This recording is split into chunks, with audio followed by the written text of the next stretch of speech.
Iran's President Ebrahim Raisi is killed in a helicopter crash in thick fog in the country's mountainous north. Global far-right leaders attend an event in Spain as Vox rallies the party's base ahead of June's EU elections. The search continues for 5 missing passengers after a boat collision on the Danube killed 2 people.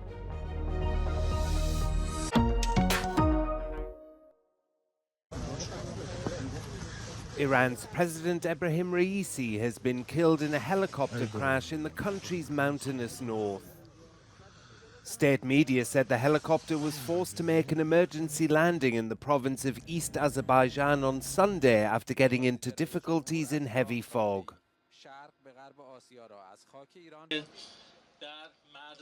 Raisi had been on the border with Azerbaijan to inaugurate a dam with President Ilham Aliyev, the third the two countries have jointly built on the Aras River. The European Commissioner for Crisis Management, Janez Lenarčič, said on X on Sunday that the Copernicus Emergency Management Service had been activated on Iran's request. Raisi was considered a hardliner, and under him, Iran launched an unprecedented drone and missile attack on Israel last month and has enriched uranium closer than ever to weapons-grade levels. There have also been protests against the faltering economy and women's rights. But Raisi had his supporters, many of whom turned out in the capital Tehran on Sunday night to pray, hoping for his safe return.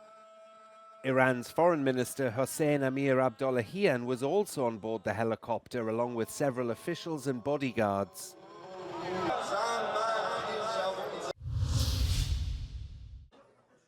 Israeli forces have intensified their attacks in the Gaza Strip, killing at least 64 Palestinians across all areas of the enclave on Saturday. Residential buildings were hit, as well as the Jabalia refugee camp, where people were killed queuing for water. Israel's chief military spokesman said a fourth body of an Israeli hostage had been recovered, a day after 3 bodies of 3 other hostages were also discovered. In Tel Aviv, thousands gathered on Saturday night demanding new elections and the resignation of Israeli Prime Minister Benjamin Netanyahu. Many Israelis are upset over the hostage situation and accusing Netanyahu of putting political interests first. Israeli War Cabinet Minister Benny Gantz has also threatened to resign unless Netanyahu sets out a post-war plan. With strong currents and freezing water, the chances of finding survivors after Saturday night's boat tragedy on the Danube are dwindling. A speedboat collided with a hotel boat near Werotze, sinking almost immediately. 8 people were on board, one of whom made it to shore. The bodies of 2 people have been found, while the search for the remaining 5 is ongoing. 90 ember, összesen 31 technikai eszközzel, köztük drónokkal, szonárral, búvárokkal, illetve keresőkutyákkal indult neki a terep átvizsgálásának. In Comoron, police intercepted a hotel boat with suspicious damage on its side. Criminal proceedings have been opened against an unknown perpetrator on suspicion of endangering water transport and causing the deaths of several people. Meanwhile, a motorboat found at the Megyeri Bridge in Danube has been recovered. Itt a verőcei Limesztoronynál evickélt ki a partra az az olasz férfi, aki felhívta a figyelmet a balesetre. Őt jelen pillanatban is fej- és mellkasi sérülésekkel kórházban kezelik, pedig valószínűleg ő az egyetlen, aki elmondhatja, hogy mi is történt azon a hajón a Dunán. Siposegyi Zoltán, Euronews, Verőce.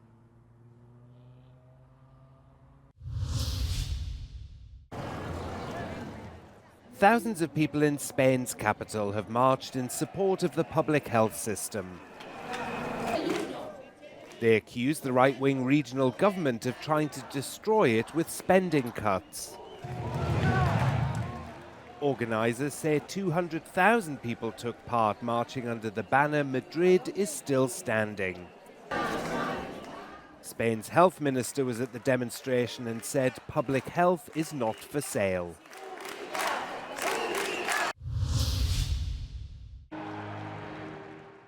Spain's far-right Vox party has held an event in Madrid that brought together right-wing figures from across Europe in a bid to rally the party's base ahead of June's EU elections. Hungary's Prime Minister Viktor Orbán sent a video address to the 11,000 supporters at the rally, while French far-right leader Marine Le Pen was there in person. Also appearing on video was Italy's Prime Minister Giorgia Meloni, who said it was important to mobilize ahead of the June vote. Estamos en vísperas de unas elecciones decisivas, porque por primera vez el resultado de las elecciones europeas podría finalmente terminar con mayorías antinaturales y contraproducentes. Tenemos que mantenerlos enfocados, mantener los pies en la tierra y la mirada en el horizonte. Es hora de la movilización. But the star of the show was arguably Argentina's President Javier Milei, who's on a 3-day visit to Spain. He started his speech by saying his attendance was a moral imperative. He went on to rail against socialism before taking a swipe at Spain's left-wing Prime Minister Pedro Sánchez, who's refused to meet him. No saben qué tipo de sociedad y país puede producir y qué calaña de gente atornillada al poder y qué niveles de abuso puede llegar a generar. Digo, aún cuando tenga la mujer corrupta, digamos, ensucia y se tome 5 días para pensarlo. Vox leader Santiago Abascal acknowledged the growth of right-wing support, and many saw the meeting as a significant step in international consolidation of far-right ideology. But not everyone was happy. Across town in Columbus Square, left-wing groups held a counter-protest denouncing Vox as fascists. I'm here because in Vista Alegre we have a summit of hate and we must fight against the fascists because we must mobilize and defeat this fascist far-right parties. The EU election runs from the 6th of June to the 9th.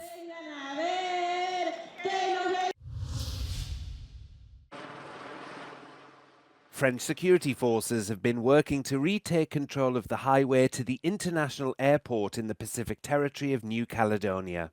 The airport has been closed, stranding tourists as armed clashes, arson and looting prompted Paris to impose a state of emergency. Unrest began last week when lawmakers in Paris voted for changes that would allow more French residents to vote in local elections. Indigenous leaders say that will reduce the political influence of native people.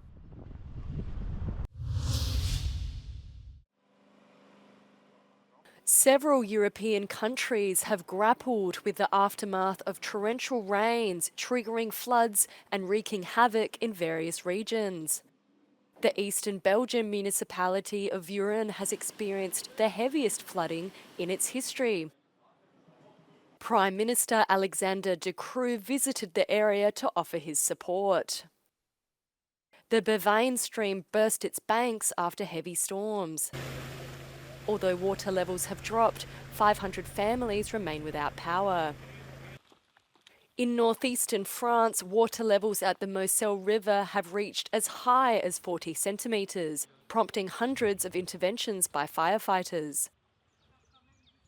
Government officials have urged residents to exercise caution and listen to emergency service personnel.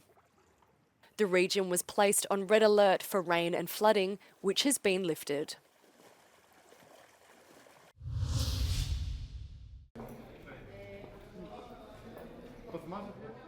17-year-olds in Greece will be able to vote for the first time in the upcoming 2024 European elections.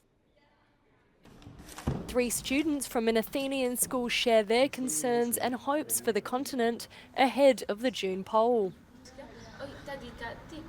Είναι αυτή μια πάρα πολύ ωραία ευκαιρία, ώστε εμείς οι νέοι, 17 χρονών, να πάμε με την ψήφο μας να διαμορφώσουμε την Ευρώπη και να βάλουμε καινούριους ανθρώπους μέσα στην Ευρωβουλή που θα εκπροσωπούν καλύτερα τις ιδέες μας, τα θέλω μας και ουσιαστικά την Ευρώπη που θέλουμε να δούμε εμείς στο μέλλον. Ασχολούν ζητήματα σίγουρα με το θέμα της παιδείας. Το περιβάλλον επίσης είναι ένα φιλεγόμενο θέμα που πρέπει σίγουρα να δούμε και σίγουρα σίγουρα η ειρήνη σε ευρωπαϊκά εδάφη. Another reveals how she keeps up with Brussels news. Κάναμε διάφορα προγράμματα στο σχολείο, αλλά και από μόνη μου και γενικά ρωτάω και ενήλικες στο οικογενειακό μου περιβάλλον.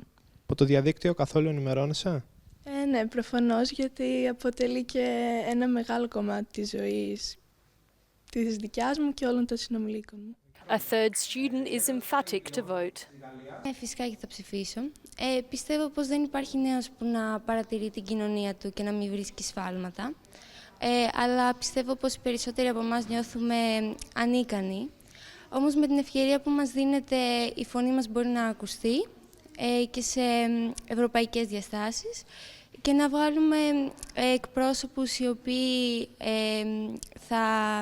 οι απόψεις τους θα συμβαδίζουν με τις δικές μας και θα μπορούν να περάσουν τα πιστεύω μας στην Ευρώπη. Πιστεύω δεν φταίει τόσο πολύ η Ευρωπαϊκή Ένωση όσο εμείς οι ίδιοι που δεν ενημερωνόμαστε πλήρως για την Ευρωπαϊκή Ένωση και για τις ευρωεκλογές γενικότερα. Πιστεύω ότι οι περισσότεροι νέοι το βλέπουν σαν βάρος το ότι έχουν να πάνε να ψηφίσουν. Τόσο η Ευρωπαϊκή Ένωση όσο και τα πολιτικά κόμματα σε αυτές τις ευρωεκλογές επιδιώκουν να προσέλθουν στις κάλπες όσο πιο πολλοί νέοι γίνεται. Στις 9 Ιουνίου, νέοι και νέες άνω των 17 ετών έχουν το δικαίωμα να ψηφίσουν για πρώτη φορά. Όπως λένε, υπάρχουν πολύ βασικά ζητήματα που τους απασχολούν, όπως η παιδεία, η υγεία, η εργασία, η κλιματική αλλαγή και η τεχνολογία. Από την Αθήνα για το Euronews, Γιώργος Δημητρόπουλος.